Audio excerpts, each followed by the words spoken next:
my colleague, Seth Fletcher, who wrote a really brilliant book about batteries and electric vehicles, and he's going to give you a brief history, I think, of lithium and batteries, which is actually really exciting and fascinating. More exciting than you realize. So here's Seth. More exciting than it might sound. Hi. Again, Seth Fletcher is my name. Thank you for having me. So I'm going to try to keep this very fast, and I'm going to try to go through this in 10 minutes, which I was told. It's my allotted time. So in 10 minutes, I'm going to try to explain how the lithium-ion battery has changed technology, both electronics, and how it's now changing transportation, leading the way to the pollution-free cars that Erica mentioned in his presentation. So I got interested in this subject 3 years ago when I wrote a story for Popular Science about the competition to build the battery for the Chevy Volt, which is General Motors' plug-in hybrid electric car. And I got into it with some trepidation. I wasn't sure how interesting it was going to be, but it turned out to be fascinating, to me at least, and it turned out to be a much larger story than I thought, so I quickly decided to turn it into a book. And I decided to approach the book by just looking at the element that's at the core of the battery, which is the most important and crucial and expensive and complicated and delicate and just difficult piece of equipment in an electric car. So, why lithium? It's the third element on the periodic table after hydrogen and helium. It's made of 3 protons, 4 neutrons, and 3 electrons, so it has a very low mass. It's the lightest element, or it's not the lightest element at all, it's the lightest metal, excuse me, it's after hydrogen and helium. It's also highly reactive, it's so eager to shed that outer valence electron that it doesn't exist in nature in its pure form. Pure lithium looks like this. This is metallic lithium.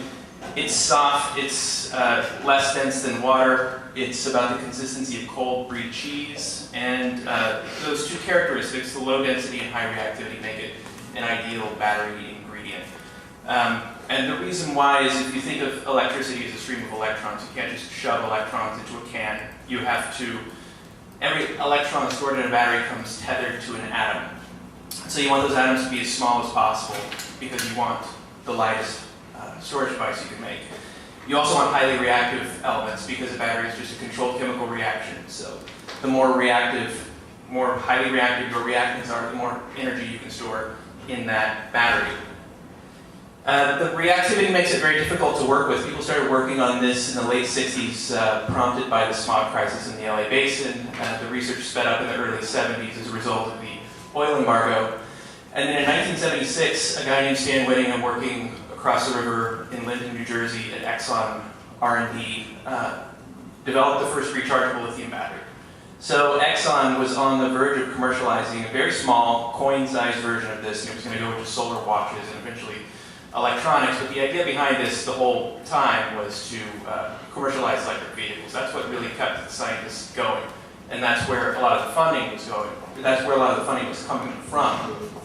But then at the end of the 70s, the recession hit, Reagan got elected, oil got cheap again, Exxon closed down all of its alternative energy programs, the federal government got out of it, and nothing much happened for the 80s, throughout the 80s, except in a few university labs. In 1991, Sony picked up the existing research and solved the remaining problems and announced the commercialization of the lithium-ion battery, which is the battery that's in all of our gadgets, laptops, cell phones, same basic chemistry to this day. And that battery had a tremendous impact on consumer electronics. This is the Motorola Dynatac 1983, the pre-lithium-ion cell phone, weighed 2.5 pounds. This is the Michael Douglas and Wall Street phone. And this is the first phone to really take advantage of the lithium-ion battery. It's the Motorola StarTAC. It weighed 3.1 ounces. It was the first flip phone. It was about $1,000 when it came out. And there were some intermediate steps, and obviously there were a lot of other advances in consumer electronics, but in terms of packaging size, the only thing that made this possible was the advent of the lithium-ion battery.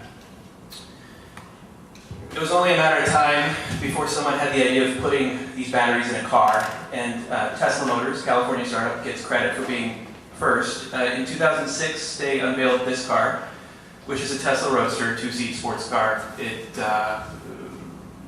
see, it has top speed of 125 miles, and it's powered by 6,831 lithium-ion laptop cells, which are all wired in series and placed in this big box here. Tesla inspired, to oversimplify, I'll just say that Tesla inspired major automakers to get into it. Obviously, there were a lot of other factors. GM was really going down the drain in 2006, and Toyota was on the way to surpassing them as the world's largest automaker. So a guy named Bob Lutz within GM, high-up executive product czar, sort of threw a fit and demanded that they do some sort of electric concept car. And what that car became is the Chevy Volt, which you see here. Now much hyped and much maligned at the same time. This car actually went on sale last December. And there are a few in the New York City police fleet now. I've seen black ones and painted, marked cop cars, which is very strange. Oh, that car, by the way, is a plug-in hybrid. It gets 40 miles of range on a charge of this battery. This thing weighs about 400 pounds. It's full of lithium-ion cells of a different design than what go into our computers. Each one is about the size of a paperback book. And they're surrounded by cooling tubes filled with antifreeze and all sorts of electronic monitoring because they have to be balanced very carefully with computerized circuitry to keep them from overloading or shorting out.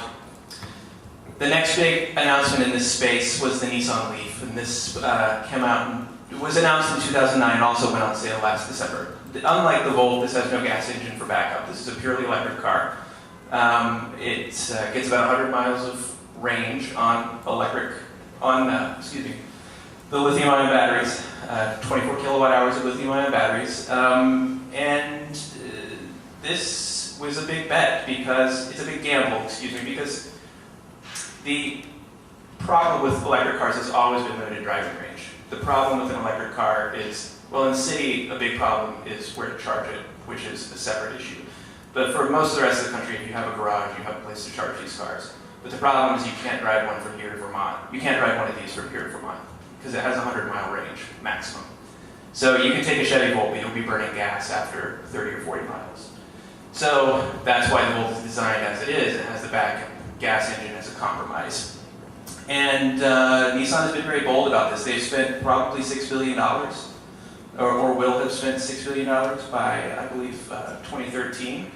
And they are making bold predictions, like we're going to sell 1.5 million electric cars by 2017. And we have yet to see whether that will happen. But what has happened is, other than Nissan and GM and Tesla, which is still in business, Ford, Toyota, Mitsubishi, Honda, Audi, Mercedes, BMW, Porsche have all announced some sort of production car that will use lithium-ion batteries in some way.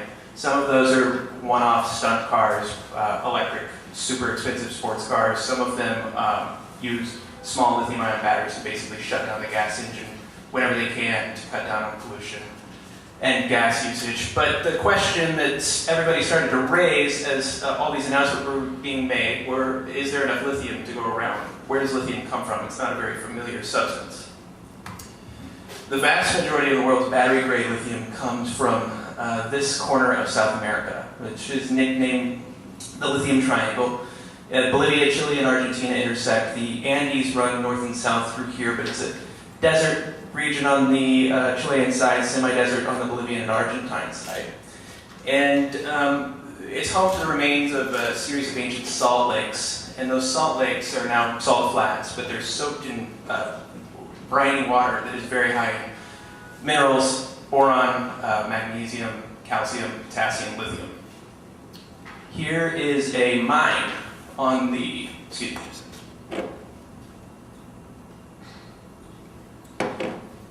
This is on the Salar de Atacama in Chile, in the Atacama Desert, which is the driest place in the world. It's a beautiful place. I went down there for the book. I highly recommend it. It's actually much more pleasant than it might sound. But this is the SQM operation. The way this works is that the brown part is the salt flat itself. It's basically like a giant sponge filled with water, soaked with water. And what they do is pipe the water up into these pools that they bulldoze out of the salt, and then they let the brine bake for about 14 months. And at the end of the process, as it gets more and more concentrated, it reaches 6% lithium, and this is the finished product at the Salar. So this is at SQM. I went down to take this, those are the Andes in the background. What they do with this is they pipe it into a tanker truck, haul it down to the Pacific coast, process it into lithium carbonate, which looks like cocaine, and then they ship that to China where it gets manufactured into electrode powder, which then gets sent mostly to Japan and South Korea, where it gets made into batteries. And then those get shipped to the automakers. And then they get made into electric cars and cell phones.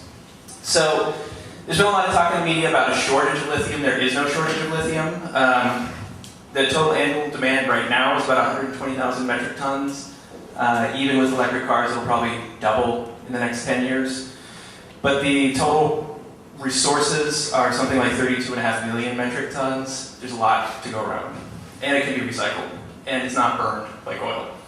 So the fate of electric cars depends not on the lithium supply, but on the price of oil, political will, carbon taxes, a global trading scheme, if we can ever get that in place. And then it also depends on the state of the battery technology, because the fundamental challenge is matching the energy density of hydrocarbon fuels. The reason gasoline, diesel fuel are so attractive is that they store so much energy. Gasoline stores 13,000 watt-hours per kilogram. Lithium-ion batteries store about 150 to 200, the best lithium-ion batteries per kilogram. The thing that levels the playing field so much is that gas cars are insanely inefficient. They only access 15 to 20% is actually very generous. Let's say 15% as a rule of thumb in the amount of energy in gasoline that cars actually use to drive you down the road. So the rest is just wasted. Electric cars, on the other hand, are very efficient, so they access about 80% of what's in the battery. So we need better batteries, and there are many, many, many different chemistries being worked on, many different ways to approach this problem. So I'll just skip straight to the holy grail of battery research, which is the Lithium-Air Battery. It reacts purely on the reaction of lithium and oxygen. It has a theoretical maximum energy capacity of 11,000 watt-hours per kilogram, which gets you very close to gasoline, especially when you consider how efficient electric cars can be. So if scientists can achieve 18% is what I wrote for this slide, 18, 20, 15, whatever, that gets you very close to matching gasoline. And a development like that would actually be basically, if it can be done safely and affordably and cheaply, affordably and cheaply are the same thing, excuse me, then it's essentially game over for gasoline. But will that happen? It's going to be a long time before we'll know. Probably a good 2 decades before any of the lab scale research that's being conducted right now can make it into the mainstream. So that's it. That was a mad dash. Usually I take about 30 minutes to do this, but if you have any questions, you can grab me afterwards, and otherwise this is my information if you want to follow me. All right, thanks a lot. Cool, thanks a lot.